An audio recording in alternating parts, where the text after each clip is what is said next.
c'était très intéressant, c'est un témoignage très précieux. Sur la dernière proposition, enseigner, cela dit, il n'avait rien d'un professeur non plus.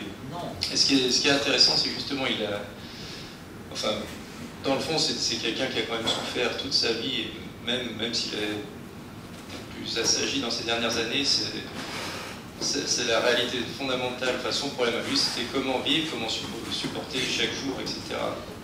C'est pour ça que le grand reproche qu'il a adressé à la philosophie dans son ensemble, c'est qu'on échafaude des théories, et, au lieu de partir de cette base subjective qui est la souffrance. Cela dit, lui, dans cette perspective-là, il a beaucoup cherché, il a cherché toute sa vie des manières de vivre et de supporter. C'est notamment ce qui lui a plu chez Wittgenstein, parce que Wittgenstein aussi dépassait largement le cadre académique dans lequel il a un peu évolué à un moment. Cela dit, lui-même, Suran n'a trouvé aucune solution. Il s'est voulu indélivrer, il a dit, il a toujours reculé au dernier moment, que ce soit face au scepticisme, à la religion bien sûr, enfin à la foi. Et là encore, ce qui pouvait l'intéresser chez Wittgenstein, c'était le côté tourmenté du personnage, en fait, qui était un mystique, qui est inaccompli là encore.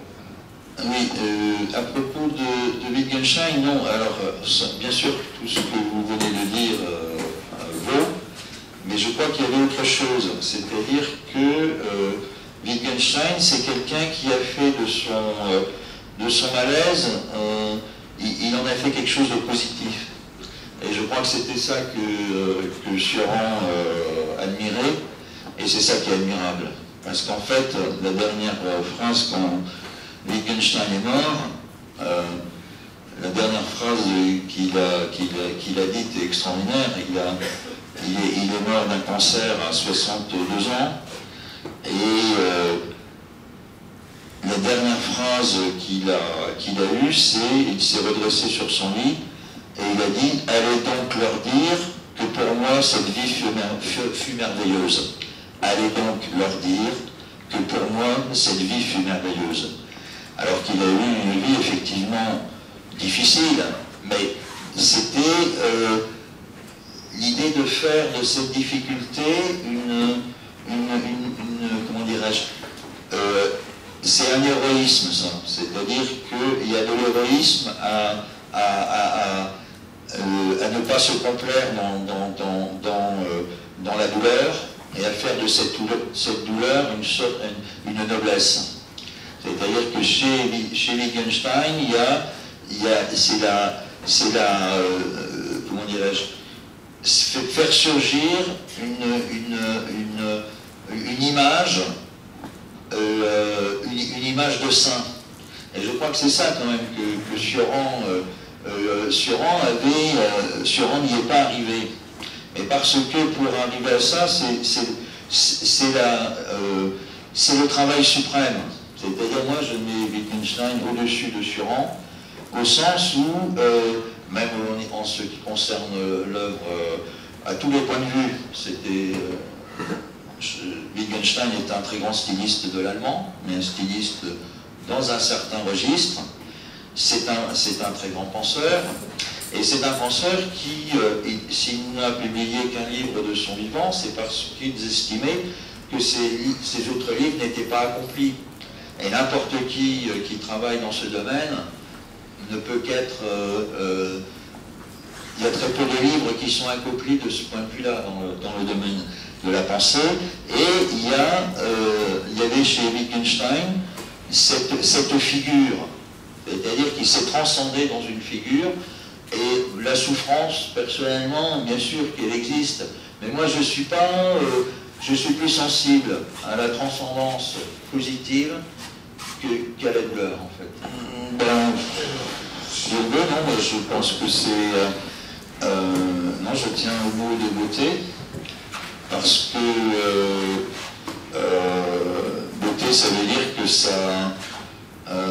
c'est quelque chose qui rend le monde beau. L'évasion, non, c'est là...